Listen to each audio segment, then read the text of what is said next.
Benvinguts i benvingudes a la quarta jornada de Parlem Obertament. És una alegria per nosaltres poder tornar a estar aquí a la plaça, poder tornar a obrir diàleg i a seguir parlant sobre la salut mental, que creiem que és un tema molt important de posar sobre la taula. Llavors, aquest any seguim parlant una mica de les conseqüències de la pandèmia i el tema de la salut mental, com ens va afectant, no? El format segueix sent aquest sofà, aquest micròfon, aquesta idea de poder compartir, de fer-ho una mica entre totes i per això també aquesta part més amena. Aprofitem i em presento, el meu nom és Laura, soc la treballadora social de l'SRC de Gràcia i al meu costat està... Jo em dic Pedro i vaig a l'SRC a les activitats del centre.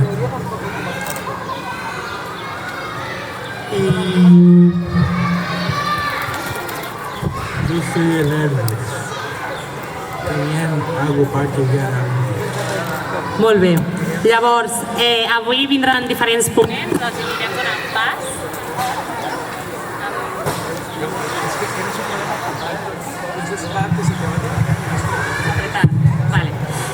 Anirem donant pas a diferents ponents que venen a xerrar sobre la salut mental.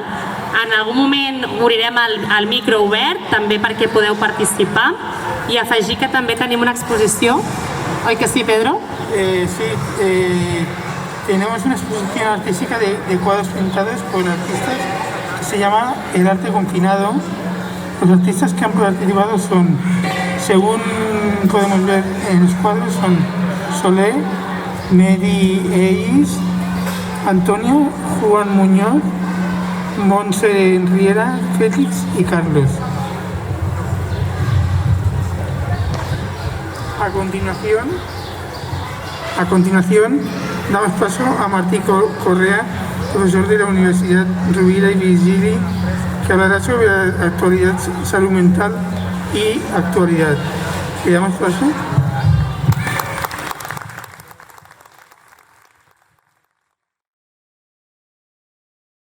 ¿Cómo estás? Gracias.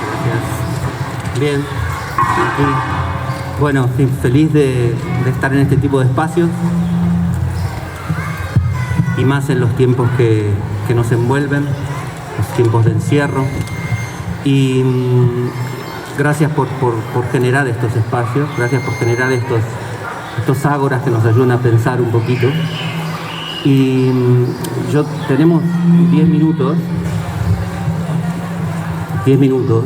como para entonces pensé en traer algunos apuntes, algunas ideas que nos pueden ayudar a seguir pensando, a darle vuelta a todo esto. Básicamente, la idea era qué es lo que está pasando en términos de salud mental. Hay algo que ya es de común conocimiento, digamos, pero es cierto que al principio, cuando comenzó la llamada pandemia, el foco se puso en el virus, porque era algo inmediato, en resistir al virus de alguna manera, y el foco se puso en la dimensión económica, digamos, estábamos cuidando los cuerpos y estábamos cuidando la economía. No pensábamos en cuidar la psiquis, las emociones, la mente, lo que llamamos la mente. Y eso poco a poco nos fuimos dando cuenta que una de las consecuencias de las decisiones que habíamos tomado para cuidar los cuerpos y para cuidar la economía era que nos estaba costando la psiquis, nos estaba costando la salud mental. Entonces, con un cierto retraso se puso en movimiento una serie de planes de choque, una serie de propuestas como para hacer frente a eso. Y digamos que la salud mental o la salud psíquica empezó a ser un elemento a tener en cuenta. Eso es interesante como aprendizaje, porque quizás frente a una situación similar en un futuro posible sería interesante pensar a través de esa tríada, o podríamos incluso pensar en términos también porque podemos hablar de una crisis vírica, de una crisis económica, de una crisis social y de una crisis de la presencia que llamamos. Hay una crisis de la presencia. ¿Qué es esto de la crisis de la presencia? O podemos llamarla crisis de la ausencia. Tiene que ver con la distancia, tiene que ver con una tendencia a naturalizar una distancia que es antinatural, que no tiene que ver con nosotras, que no tiene que ver con nosotras como seres sociales, como seres del encuentro, como seres del roce, como seres del abrazo. Entonces hoy quizás lo que me gustaría traer es una especie de elogio de lo imposible ahora, de lo imposible ahora, que es el abrazo. Me gustaría hacer un elogio del abrazo. Toda esta situación nos ha generado, ¿no? Nos ha generado cosas. Nos hemos dado cuenta que las pantallas no alcanzan, nos hemos dado cuenta rápidamente que las conexiones a través de las pantallas nos agotan, empiezan a aparecer, empiezan a ser nombradas las problemáticas. Ahora hay una problemática que se llama síndrome de fatiga de Zoom o algo así, que empieza a ser nombrada. Y es una realidad que todas y todos de alguna manera empezamos a vivir en un momento que tiene que ver con la saturación de las pantallas. Y nos empezamos a dar cuenta que las pantallas no alcanzan para hacer la vida, no alcanzan para relacionarnos. Hay una dimensión para la cual las pantallas no sirven, que las tecnologías no sirven, pero necesitamos del cuerpo a cuerpo, necesitamos del encuentro, de nuevo, del roce, necesitamos del abrazo. Hay algo que empezamos a percibir también que tiene que ver con esta mirada sobre el otro como enemigo, del otro como sospechoso. Hubo un momento en donde había una irritabilidad tensa, intensa en las calles. Había una irritabilidad que tenía que ver con ver al otro como un potencial transmisor de algo, ¿no? Todo eso lo que iba haciendo era disgregarnos. Y eso iba afectando también nuestra salud psíquica, nuestra salud emocional, nuestra manera de estar en el mundo. Y esto para pensar cuáles son las consecuencias de la manera política y cultural que hemos optado, globalmente básicamente, para hacer frente al virus, ¿no? Necesitamos pensar eso. ¿Y por qué necesitamos pensar eso? Porque si en un futuro vuelve a pasar, que probablemente seguirá pasando, dicen que volverá a pasar o que seguirá pasando, nadie tiene bien claro cuál será ese futuro. Pero sería interesante poner el foco en la necesidad de recuperar lo relacional de alguna manera. Lo relacional en el sentido de que las alternativas de cuidado. El otro día estaba leyendo a una autora que se llama Donna Haraway, que habla sobre lo cómico que es la confianza que hemos desarrollado con las soluciones tecnológicas. Vivimos en un mundo en donde pretendemos solucionar lo complejo y lo emocional a través de soluciones tecnocráticas, tecnológicas, aplicativos, protocolos, recetas absolutas que supuestamente pueden ayudar en algún punto, pero jamás abarcarán la complejidad del sufrimiento humano. Y necesitamos entonces volver a lo relacional, volver a encontrarse, a pensar en común, volver de alguna manera a encontrar las maneras, las formas a través de las cuales seguir abrazándonos, incluso cuando no podemos abrazarnos. Hablaba con un compañero no hace mucho de lo importante que era esa incomodidad que se nos genera cuando nos encontramos con un viejo amigo y tenemos que estar negociándonos, viendo si se abraza, si hay abrazos, si no hay abrazos, cómo nos tocamos del codo, que no sé qué. Toda esa incomodidad nos mantiene a salvo de alguna manera. Cuando naturalicemos la distancia, creo que nos vamos a estar perdiendo. Tenemos que intentar no naturalizar la distancia. Claro, aquí pueden decir, en estos tiempos es cierto que necesitamos las mascarillas ahora, necesitaremos las mascarillas. Dicen que ahora en julio ya podremos quitárnoslas. Pero las mascarillas también generan cosas, generan distancias. No quieren que hable.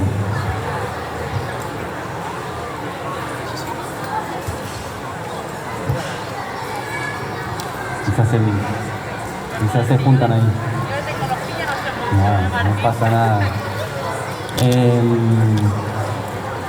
Hace poco también leía un trabajo de una doctora en ecología de la Universidad de Columbia, la Columbia Británica en Canadá, y que ella hablaba de que habían descubierto que los bosques, que todos los bosques, hay un entramado de raíces y hongos que generan una especie de reciprocidad permanente y se sostienen. Dice, todos los bosques están interconectados, todos los bosques están relacionados entre sí, se sostienen y se apoyan. Y pensaba, ¿cómo necesitamos también nosotras estar apoyándonos, conectados entre sí? Y entonces ahí me volví a lo del abrazo. Y como estamos así con poca sonoridad, se los voy a leer. El mundo es un abismo. Sí, eso lo sabemos bien. Desde aquel momento primero en el que salimos del líquido de toda una vida entre abrigos cálidos, sonoros, rojizos, acuosos, salimos y entonces todo es caída. Caemos sin parar. Abajo, arriba y a cada lado caemos. Y lloramos hasta rabiar. Y el llanto es también el signo que transmite la experiencia. Es la materialización emocional del abismo. Y así estamos un buen rato como manoteando el aire a ojos ciegos, a ver si en una de esas casualidades algo nos detiene, hasta que sí, cuando nacemos algo finalmente nos detiene, algo que es alguien, que nos cuenta con su cuerpo que allí durante un tiempo incontable el mundo acaba, se estaciona y entonces el mundo es quieto, firme, calmo. El mundo es un punto fijo, aferrado, aferrable. Es límite, vínculo, nos sostiene, nos sujeta. El cuerpo de otro es el límite último que nos sujeta al mundo. Es lo que en parte nos transforma en sujetos, nos permite dejar de llorar. Y entonces caemos en la cuenta de que todo es un abismo, salvo el abrazo. El abrazo como elemento que de alguna manera, esto tiene que ver con el llanto del nacimiento. Los bebés lloran porque les duelen los pulmones, porque empiezan a respirar, pero los bebés lloran también porque el mundo es un abismo, porque pasaron 9 meses en un líquido que los contenía y de repente se encuentran en un aire que no saben cuándo acaba y lloran y lloran y lloran. Y la única manera de dejar de llorar es encontrarse con el cuerpo de alguien que genera esa idea de que el mundo puede ser finito, nos contiene, alguien que nos abriga. Y esto me hace pensar mucho en la necesidad de seguir pensando en formas de abrazarnos, de seguir pensando en formas de contenernos, de sostenernos, de generar redes, de seguir pensando en la generosidad, en la entrega de unos a otros, para poder construir alternativas en un futuro o en un presente que nos convoca a la distancia, ¿no? Eso. Difícil.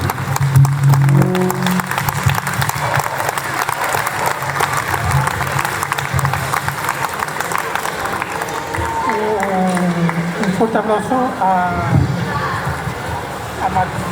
Martín Correa.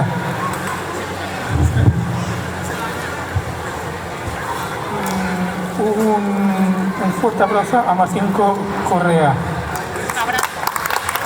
Un abrazo.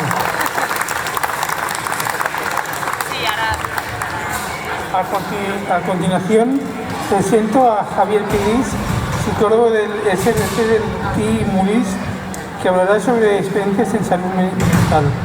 Le doy paso.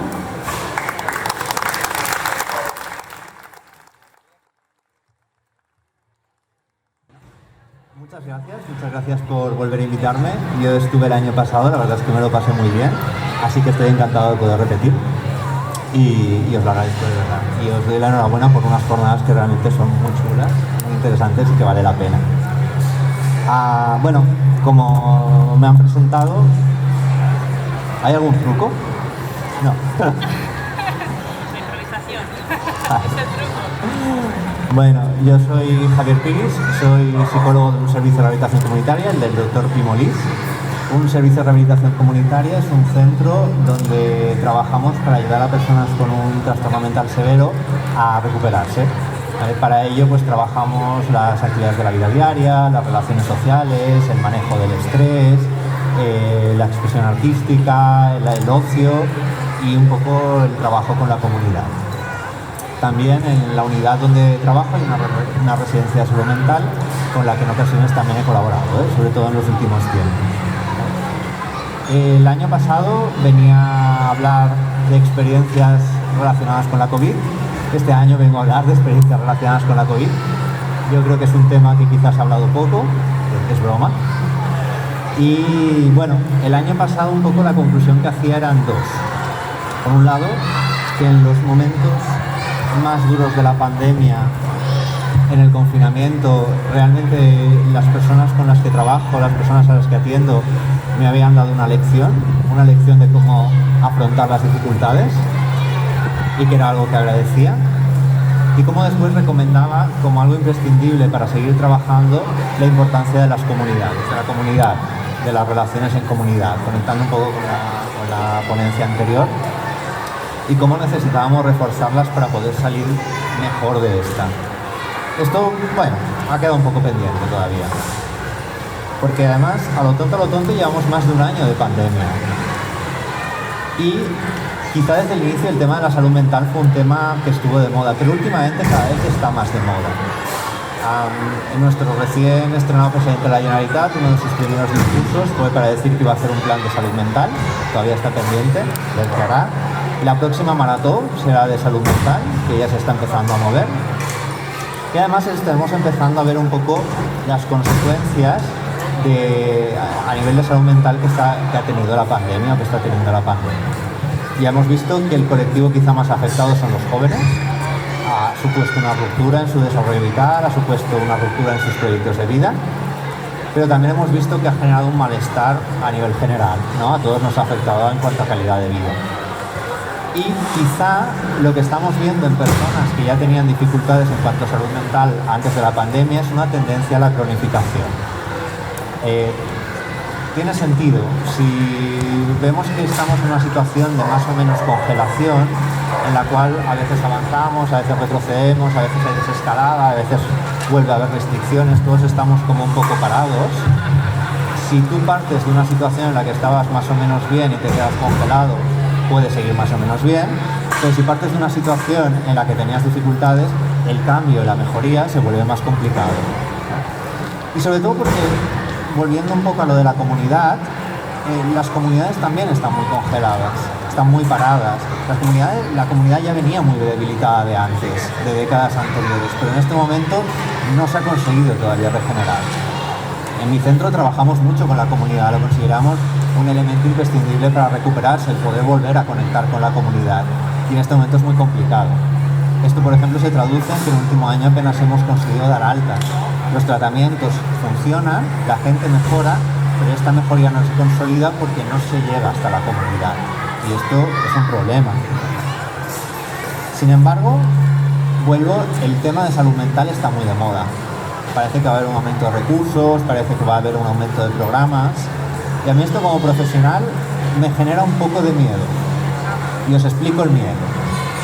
Para mí una de las cosas más importantes que veo en el día a día es el tema del estigma. No sé si conocéis la palabra. El estigma serían las ideas negativas que tenemos sobre una persona por la etiqueta que asociamos a esa persona, ¿no? Puede ser la etiqueta de inmigrante, puede ser la etiqueta de homosexual, puede ser la etiqueta de mujer o puede ser la etiqueta de tener una enfermedad mental. Eso acaba provocando una discriminación, que actuemos diferente con esa persona porque la consideramos diferente. Es curioso, la mayoría de las personas que se han recuperado de un problema de salud mental explican que el estigma, que la discriminación que ha sufrido les ha afectado más en su recuperación que lo que provocó el problema de salud mental o que los síntomas que tuvieron. Y a día de hoy el estigma en salud mental sigue muy presente. Os pongo un ejemplo de ello.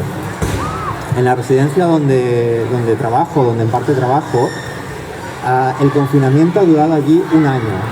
Hablamos de un confinamiento total. ¿Os acordáis de esos 2 meses? Supongo que estuvimos todos encerrados y que casi nos desquiciamos.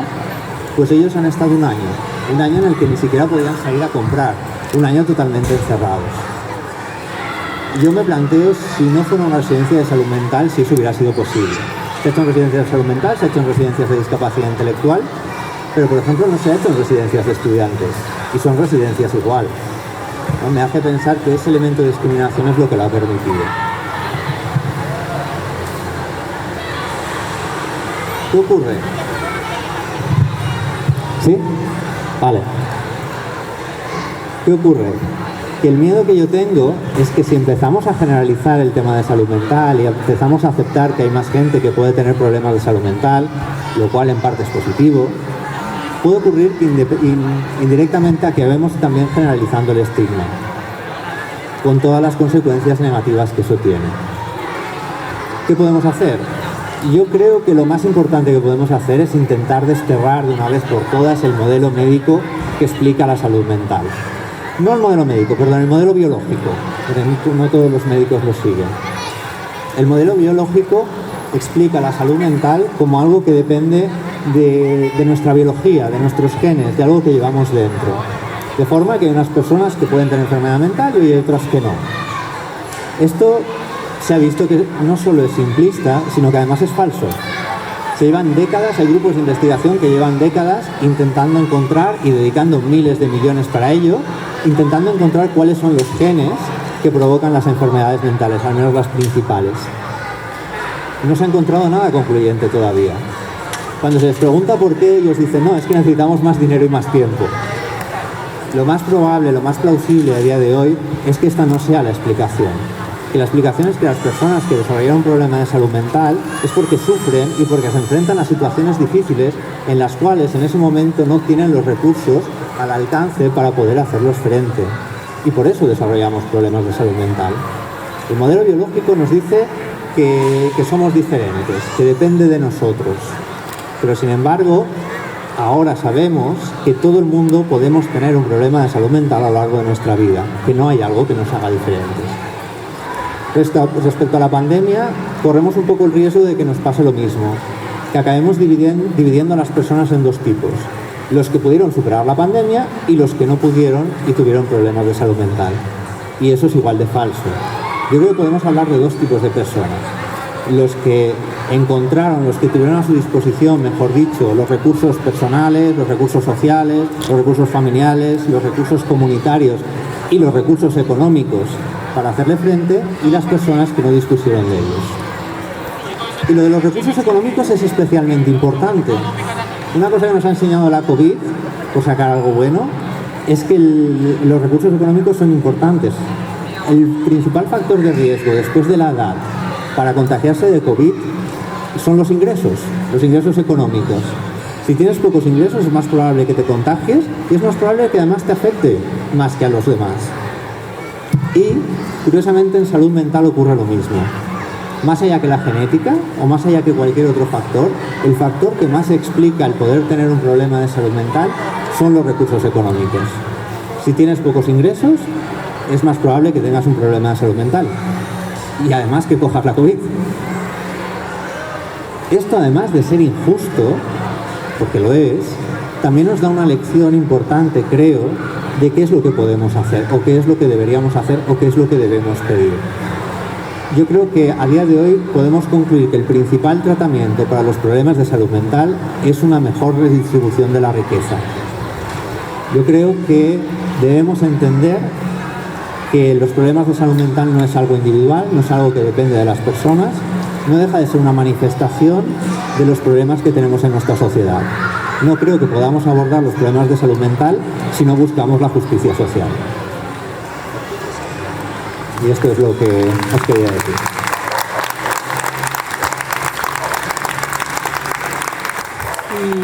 Y a continuación es el espacio de micro Uber, que es por si queréis preguntar a los ponentes algo.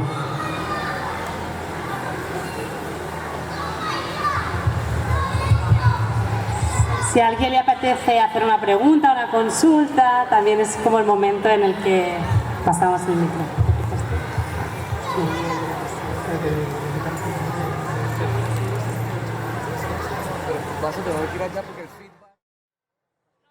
Hola, bona tarda. Mira, volia preguntar-vos què penseu del famós passaport Covid. Si creieu que ha creat la discriminació, si creieu que és bona idea, si mala idea, si afectarà al col·lectiu de salut mental. El company ens pregunta, no?, al voltant del passaport biològic, no?, que té a veure amb la vacuna, llavors, una mica, si algú té ganes de contestar. Si alguien tiene ganas de contestar o qué opinas sobre esto.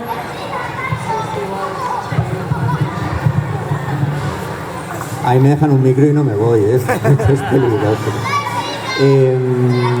El pasaporte COVID porque es un pasaporte biológico, ¿no? Bueno, claro, quizás se sale un poco del rango de salud mental. Yo desde la salud mental la verdad es que no lo había interpretado mucho. Sí que creo que puede ser peligroso si se empieza a discriminar de quien está vacunado y quien no está vacunado, porque el acceso a la vacuna no es igualitario. A día de hoy no todo el mundo ha podido vacunarse. Entonces, si es en ese sentido, bueno, habría que tener un poco de cuidado, puede ser una discriminación. Claro, si se aplica cuando ya la mayoría de la gente está vacunada, bueno, no lo sé, podría ser útil, no lo sé. Pero de entrada creo que hasta que no tengamos el mismo acceso, habría que tener un poquito de cuidado con él. Muchas gracias. ¿Alguna pregunta más que tengáis? Una pregunta respecte a lo que has dit de la discriminació a nivell econòmic, no? No sé si notes tant la facilitat per agafar una malaltia mental o desenvolupar-la per no tenir recursos, o que la gent que té recursos la pot enfrontar d'una altra manera. En una casa que n'hi hagi una persona amb salut mental, amb una malaltia, depenent dels ingressos que tinguin, ho podran afrontar d'una manera o ho podran afrontar d'una altra. O sigui, els resultats poden ser completament diferents depenent de l'àmbit econòmic que n'hi hagi en aquella família. No sé si veus aquesta diferència o ho veus ja d'arrel. Si ho veus d'arrel, o sigui, si una família per tenir problemes econòmics té més números a patir una malaltia mental que una família que no tingui, no ho sé explicar bé. A l'hora de solucionar, de tenir recursos, de poder accedir a determinades teràpies, que penso que és això el més important a nivell econòmic, no? No tant la base, potser, sinó les opcions que s'ofereixen. Per exemple, depèn en quins casos s'ha de deixar de treballar. Si deixes de treballar, els teus recursos baixen. Aleshores, determinades activitats no les pots realitzar perquè no tens els recursos per pagar-les. No sé si és el que volia dir una mica. La companya pregunta al voltant de la relació dels ingressos econòmics, socioeconòmics, familiars i el tema de la salut mental, com es lliguen o com es deslliguen, no? No sé si algú de vosaltres també té alguna opinió al voltant sobre això, sobre si també pensa o també creu que hi ha correlació. Yo entiendo que una persona que tiene problemas de ingresos económicos tiende a estar más estresada, ¿no? Porque tiene que buscarse más la vida, porque tiene que trabajar en trabajos más precarios, porque tiene menos tiempo para hacer relaciones, ¿no? Esto está un poquito relacionado. Claro, si después, una vez apareció el problema de salud mental, consigue incrementar su nivel de ingresos, yo creo que este nivel de estrés también se va a reducir. Es decir, es posible que pueda acceder a mejores terapias porque se las pague o más intensas. No necesariamente lo privado es mejor que lo público. Pero sí que es verdad que seguramente su nivel de estrés, su nivel de tiempo, su nivel de poder permitirse hacer un viaje, que le relaje, que le funcione, será más alto, ¿no? Las terapias son muy efectivas, pero no son la única opción. Es decir, a veces la gente se recupera a través de actividades de ocio, que si no tiene sus ingresos a lo mejor no se puede permitir, ¿no? Yo creo que al final tener más recursos, que no siempre dinero en el banco, a veces es accesibilidad a recursos, proporciona más opciones y de esas opciones puedes encontrar alguna que al final te funcione.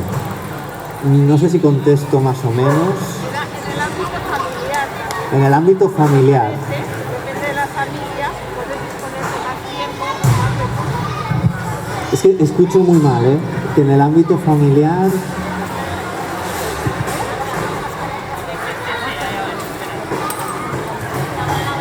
En el ámbito familiar, si la familia dispone de más ingresos, también puede ayudar más. Ya no a nivel de que surja la enfermedad mental, sino en el acompañamiento, en tener cura de esta persona, los cuidados que tú le puedes ofrecer claro, también dependen, por la cual cosa, aparte de que en familias con menos recursos sea más fácil tener enfermedades mentales, en familias con menos recursos también es más difícil seguir un tratamiento, que la familia la pueda acompañar, me refería a eso. Sí, totalmente de acuerdo. Sí. Al final el nivel de ingresos afecta a todo, también a nivel familiar y del soporte y los tratamientos que la familia puede hacer. Sí, totalmente de acuerdo. Moltes gràcies. No? Veiem com d'alguna manera hi ha aquesta preocupació, no? Al voltant dels ingressos, al voltant de la salut mental, al voltant també de com ens està afectant el Covid, de les abraçades que ens indicava, no? També el Martín per l'altra banda. Llavors, seguim amb els nostres ponents. Moltes gràcies.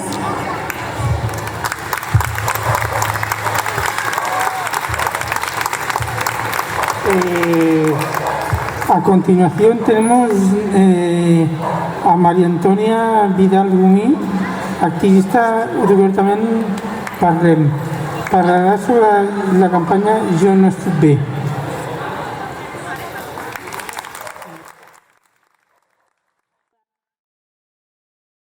Bé, jo primer parlo una mica de la campanya que va organitzar l'associació Obertament, que durant el mes de març doncs, es va publicar en els diferents mitjans de comunicació i en diferents llocs que hi havia cartells. I aquesta campanya pretenia sobretot trencar la muralla que hi ha, la barrera que hi ha contra l'estigma, que ja ha parlat anteriorment l'altre ponent. Llavors, per què? Doncs perquè la societat arribi a normalitzar els problemes de salut mental i així les persones que pateixen una situació de salut mental siguin capaços de demanar ajuda. Aquesta campanya també va sorgir amb la preocupació durant el Covid de tot la problemàtica i com ens afectava com a societat, tant a nivell laboral, la precarietat laboral, el problema de les feines amb ERTO, l'haver de treballar telemàticament, el fet d'haver de treballar amb els fills a casa perquè no anaven a l'escola. Això per una banda, per tot el problema de les relacions socials que estaven limitades i el contacte amb les persones properes i d'amistats i sobretot familiars, la por del contagi, per tota aquesta sèrie de problemàtiques que han anat sorgint, doncs es veia o es preveia que sorgirien problemes de salut mental en persones que potser encara no havien debutat. Llavors, la idea d'aquella promoció i d'aquella campanya era incentivar les persones que es trobaven en aquesta situació a demanar ajuda, que demanar ajuda és el primer pas per poder-se recuperar.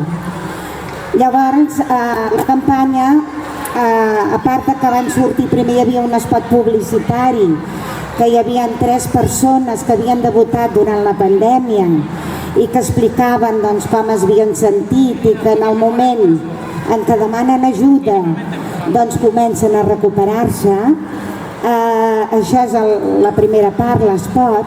Després hi ha una altra part que són les històries on 6 activistes d'Obertament en primera persona, és a dir, persones que hem viscut al llarg de la nostra vida alguna situació de malaltia mental, doncs expliquem mitjançant l'entrevista d'un periodista, el Joan Maria Pou, expliquem una mica la nostra història, però sobretot enfoquem la nostra història en el procés de recuperació. Una mica perquè les persones que debutin i que comencin amb un problema de salut mental trobin persones de referència en qui emmirallar-se, ja que nosaltres explicàvem en l'entrevista que ens hem recuperat i de la manera en què la recuperació és possible i que parlant i començant a demanar ajuda és el primer pas per la recuperació. La campanya aquesta també incentivava les persones a que expliquessin la seva història i després hi havia tot un apartat que una mica donaven recursos, explicaven una mica què és sentir-te malament emocionalment, quan has de demanar ajuda, a quins llocs pots recórrer per demanar ajuda i una mica aquesta era l'intenció de la campanya. Personalment, jo em vaig fer activista d'obertament durant la pandèmia. Jo de jove vaig passar un problema de salut mental. També estic sensibilitzada perquè tinc una persona propera que també està passant per un problema de salut mental i la veritat és que ha sigut com si m'obrís una porta, començar a parlar de tot el que m'ha passat, explicar la meva història de vida i conèixer persones que han estat malament però que ara estan bé i que en poden parlar i que poden explicar, persones properes a nosaltres, persones que tenen famílies, que estan treballant, persones que van pel carrer, que fem una activitat conjunta d'afició i una mica crec que és molt important donar aquest missatge de que se n'ha de parlar i no s'ha de tenir por de demanar ajuda, perquè de vegades la por a ser discriminats, la vergonya que ens fa manifestar que passem per un problema de salut mental, doncs això fa la por a l'estigma que tots tenim i de vegades també l'autoestigma, perquè l'estigma també ens el posem nosaltres mateixos moltes vegades. Doncs ens priva de que tirem endavant. Per tant, aquesta campanya sobretot era incentivar les persones a que s'escoltin, que s'atreveixin, que en comencin a parlar amb persones properes, que busquin la persona adequada. De vegades pot ser un amic, de vegades pot ser algú de la família, algun company de feina i per descomptat anar a buscar els recursos del professional que et pot ajudar. Una mica bàsicament la campanya estava enfocada cap aquí. Jo estic molt contenta d'haver participat en aquesta campanya i també m'ha servit a mi personalment per créixer com a persona, per parlar amb la meva família també, per explicar coses meves que havien quedat dintre, a vegades a dintre meu, i la veritat és que és una alliberació, perquè la salut mental és un problema que molt més comú i molt més normal del que ens pensem, i tots podem passar, tots, per un problema de salut mental.